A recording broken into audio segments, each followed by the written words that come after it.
دنیا کا نیک سے نیک آدمی ہو، دنیا کا طاقتور ترین آدمی ہو، وہ بادشاہ ہو، دنیا کے بہت سارے اس نے وسائل پہ قبضہ کیا ہوا ہو، سب اس کے تصرف میں ہوں، وہ پھر بھی مخلوق ہے، وہ کچھ بھی نہیں کر سکتا۔ اللہ اپنے اس کلام میں بار بار یہی ہمیں سمجھاتا ہے کہ وہ آپ کا، کسی انسان کا کچھ بھی نہیں بگاڑ سکتا۔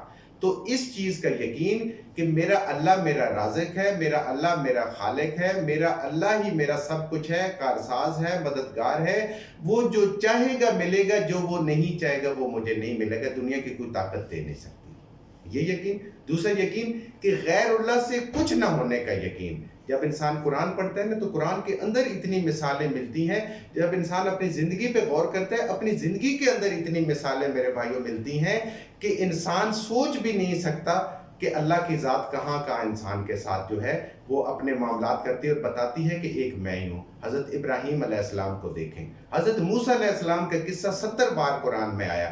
ایک اکیلے موسیٰ علیہ السلام اور ایک ہارون علیہ السلام، دو بندے، پوری کی پوری فرعون کی سلطنت کو انہوں نے للکار دیا، جو اپنے وقت کی کہتی تھی کہ سپر پاور بھی تھی، اور ایک تہذیب یافتہ اور دلائل کے ساتھ بات کرنے والے لوگ تھے، ان کو بھی انہوں نے قائل کیا۔ وہ ڈرے نہیں اس دربار میں بات کرتے ہوئے، اللہ کی وحدانیت کی بات کرتے ہوئے۔ ابراہیم علیہ السلام کو آگ میں اللہ نے کیسے بچایا؟ آج دنیا میں ہمارے ساتھ ساری چیزیں ہوتے ہیں۔ تو یہ دو یقین کہ ایک رب سے، ایک اللہ سے سب کچھ ہونے کا یقین، اور غیر اللہ سے کسی نفع، کسی نقصان، کسی نعمت، کسی چیز سے کچھ نہ ہونے کا یقین، یہ دو یقین کلمے کے اس حصے کے ہیں جو آدم علیہ السلام سے چلے ہیں اور نبی کریم صلی اللہ علیہ وآلہ وسلم تک آئے ہیں، اور یہ کلمہ دنیا کے قیامت قائم ہونے سے پہلے جو آخری انسان آئے گا اس تک بھی یہی دعوت ہے، لا الہ الا اللہ، سب کچھ ایک اللہ سے ہونے کا یقین، اور غیر اللہ سے خواہ وہ کوئی بھی ہے اس سے کچھ نہ ہونے کا یقین، کتنا ہی نیک ہے، کتنا ہی طاقتور ہے، جو بھی ہے۔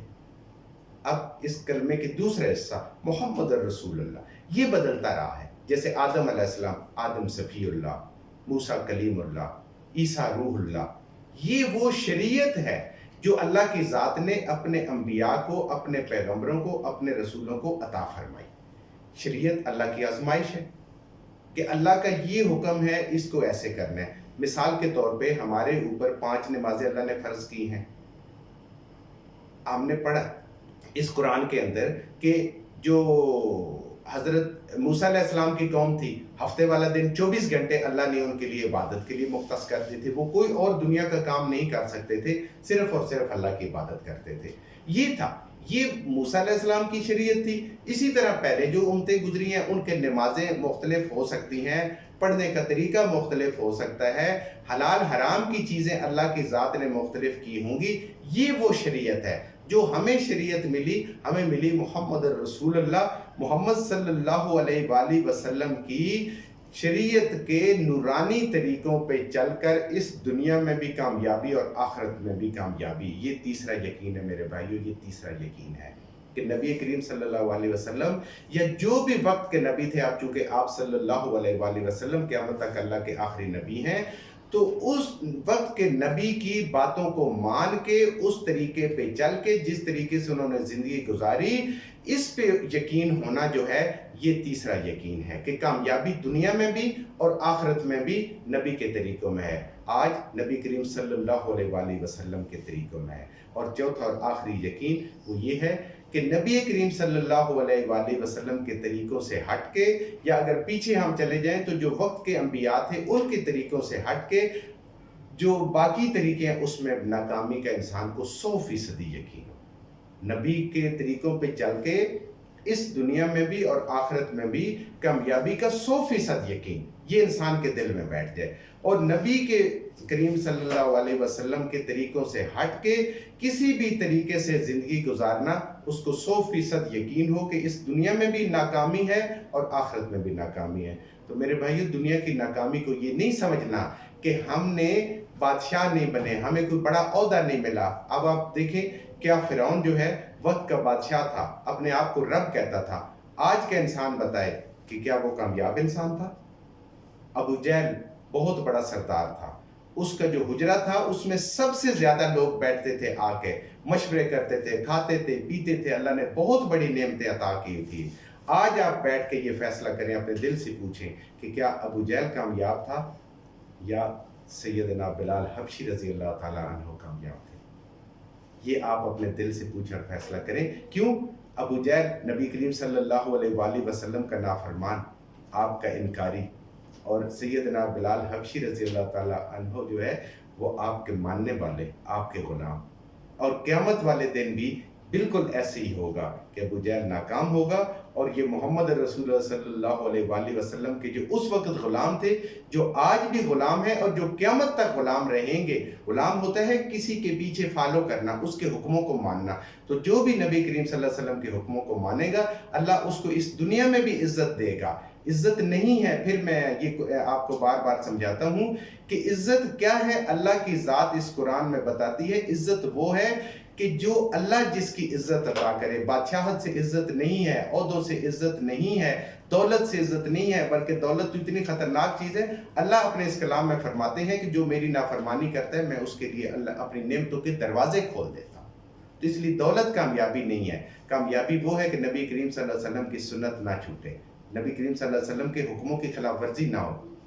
عام سی بات ہے، اذان ہوتی ہے تو اگر انسان اپنے سارے معاملات، تجارت، کام، سہولتیں، ساری چیزیں جو ہے وہ ان کو چھوڑ کے اور وہ نماز کی تیاری میں لگ جاتا ہے، اس کا مطلب یہ ہوا کہ اس نے اللہ کی بھی مانی اور وہ غیر اللہ سے بھی کٹا، نبی کریم صلی اللہ علیہ وسلم کی بھی مانی اور آپ صلی اللہ علیہ وسلم کے طریقے سے نماز کی تیاری کرنا شروع کر دیا۔ اسی طرح روزے آئے، اس نے رمضان کی تیاری کی۔ اسی طرح اس کو اللہ نے اگر صاحب استطاعت کیا تو اس کے ذہن میں آنا شروع ہو گیا کہ اب میں نے حج کے لیے جانا ہے، اور پہلی فرصت میں وہ حج کے لیے جاتا ہے۔ اس کو باقی بھی جو شاعر اللہ ہوتے ہیں، جو نبی کریم صلی اللہ علیہ وسلم کی ہوتے ہیں، وہ اس چیز کا انتظار نہیں کیتا کہ ابھی بڑی زندگی پڑی ہوئی ہے، آرام سے کر لوں گا، ابھی بوڑھا ہوں گا تو یہ کر لوں گا۔ کیا پتہ، اس زندگی کا تو پتہ نہیں ہے کہ یہ کب موت آ جائے، جوانی میں آ جائے، لڑکپن میں آ جائے، بڑھاپے میں آ جائے، یا انسان ارذل العمر ہو جائے، یہ میرا رب جانتا ہے۔ تو یہ کلمے کے چار یقین، کہ ایک اللہ سے سب کچھ ہونے کا یقین، غیر اللہ سے کچھ نہ ہونے کا یقین، نبی کریم صلی اللہ علیہ وآلہ وسلم کے مبارک طریقوں پہ چل کے دنیا اور آخرت میں کامیابی، اور آپ کے طریقوں سے ہٹ کے ہر طریقے میں ناکامی، یہ کلمے کے چار یقین ہیں۔ ان چاروں یقین کے ساتھ جب ہم اپنے اس قرآن کی انشاءاللہ جو ہم پڑھ رہے ہیں، کوشش کر رہے ہیں سمجھنے کی، اس کی حکمت اور اس کی معنی، انشاءاللہ جب ہم اس کو سمجھنے کی کوشش کریں گے تو ہمارے لیے سمجھنا بھی آسان ہو جائے گا۔ اللہ رب العزت ہمارے دلوں میں یہ چاروں یقین پیدا فرما دے، اور اس درجے کے پیدا فرما دے کہ جس سے ہمارا رب بھی راضی ہو جائے اور ہم نبی کریم صلی اللہ علیہ وآلہ وسلم کے صحیح غلام بھی بن جائے۔ وآخر الدعوٰ ان الحمد للہ رب العالمین۔